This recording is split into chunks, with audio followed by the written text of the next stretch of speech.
Hello, everybody. I continue to speak on the topic of alleged recruitment of Donald Trump in 1987 in Moscow during his visit to Soviet Union of 1987.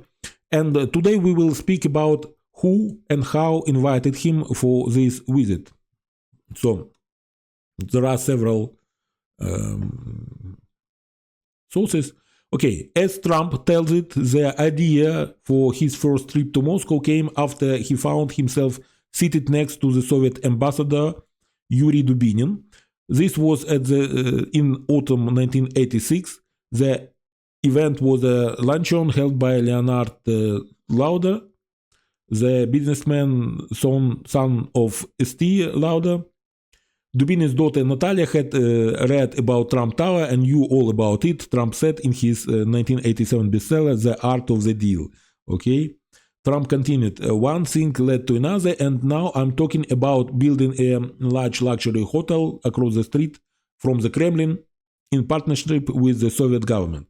So they dangled, I was not right, they actually dangled the development opportunity in Moscow just across the Trump Tower, just across the street from Kremlin. Of course, it was really really enticing for Trump and for his ego. According to Natalia Dubinina, she was a daughter of Soviet Ambassador Yuri Dubinin.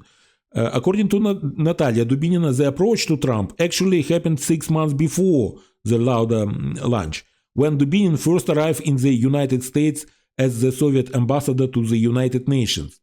She had already been living in New York with her family as part of the UN delegation. Dubinina said she picked up her father at the airport. It was his first time in New York City. She took him on a tour. The first building they saw was Trump Tower on 5th Avenue, she told Komsomolskaya Pravda newspaper. Dubinin was so excited, he decided to go inside to meet the building's owner. They got into the elevator. At the top, Dubinin said they met Trump. The ambassador, fluent in English and a brilliant master of negotiations, charmed the busy Trump, telling him, the first thing I saw in the city is your tower. Dubinin said Trump melted at once. He is an emotional person, somewhat impulsive. He needs recognition, and of course, when he gets it, he likes it. My father's visit worked on him, Trump, like honey to a bee. Let us pause here for the moment, and I completely agree, which is written further by the author of this article. Let us pause here for the moment to reflect on the absurdity of this story. As anyone with the basic knowledge of New York architecture and geography can attest, Trump Tower is a mid-sized building that has never particularly stood out either aesthetically or vertically.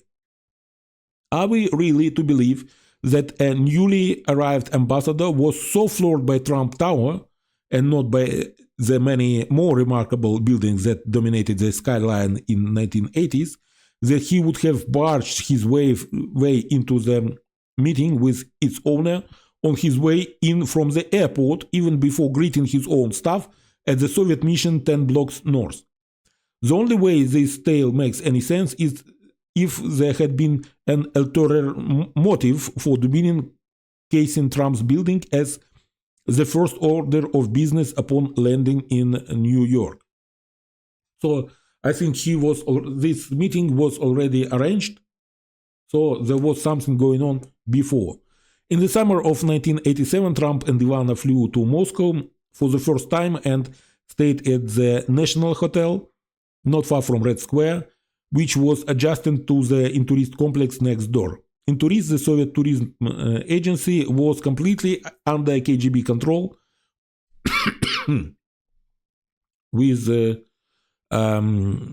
its tour guides reporting back every detail about the foreigners whom they accompanied everywhere. The Trump suite at the National would have been bugged, and their every move would have been surveilled. By Trump's own account, the Soviet floated real estate deals for him in the heart of Moscow, after which Trump Tower Moscow became Trump's white whale for decades. After he returned home, he suddenly began to muse publicly about running for president, including the Newsweek cover story that ran mere months later. So we what we can see from this article is that he was invited, he was enticed, he was a deal was floated with him, but it is interesting to pick up. Maybe he had some financial trouble, and maybe there were some, greasing the wheels from the Soviet people, helping him with maybe some loans or maybe some assets. I don't know. But still, you see that they were enticing him. And 1987, it is only 2 years after Gorbachev came to power. Yes, we already have so-called glasnost. We started to speak more open, but I don't think it was really possible to build something in 1987 in Soviet Union or in 1986. There was something else going on there, I think. So, okay, I will continue to make videos on this topic, and till next time, if you like this, subscribe and so on. Слава Україні!